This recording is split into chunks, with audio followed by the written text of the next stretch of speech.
As a fullback on the Army football team, Mike Vitti made a name for himself as a runner. But he made his legacy while walking. I'm Laura McKenna, remembering 9/11 and the American soldier, presented by USAA. A West Point graduate and combat veteran in Afghanistan, Vitti retired in 2013, but the desire to serve still burned inside him. When I transitioned out of service, I always wanted to, give back.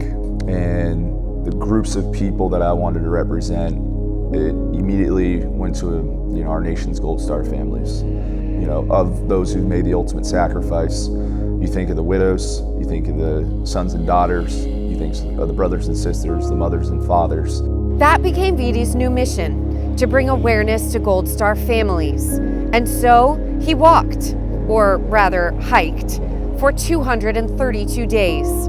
Mike's Hike for Heroes, a kilometer for every service member killed in action. The hike was truly a vehicle, number one, to honor, at that time, the nearly 7,000 men and women who courageously gave their life in the global war on terror. Number two, to connect with their families and say, just as a grateful, born-again civilian, thank you for the sacrifice you'll forever have to endure. And then bring the American public kind of to the table to be like, why is this guy turning into Forrest Gump? Why is he walking all this way? What's his passion? What's the reason behind it? For me, during the hike, the inspiration wasn't just the breadth of the hike itself, and as far as the duration or the miles or anything like that. It was really the, hey, what could I do?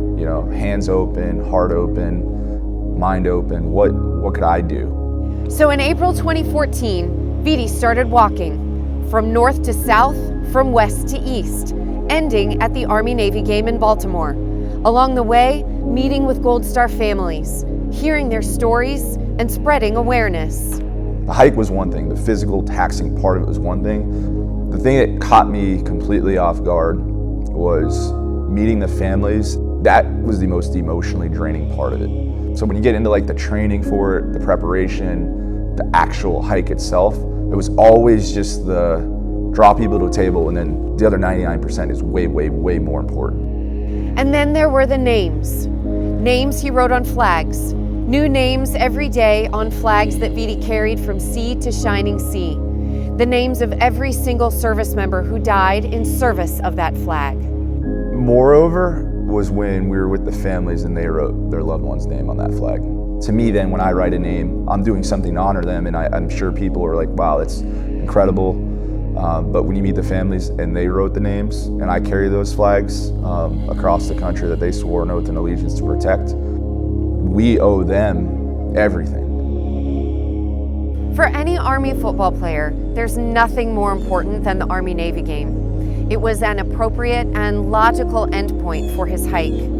As Vitti made his way towards Baltimore in 2014, the final two names on his list were reserved for a fallen teammate, Chase Presnicki, and a fallen rival.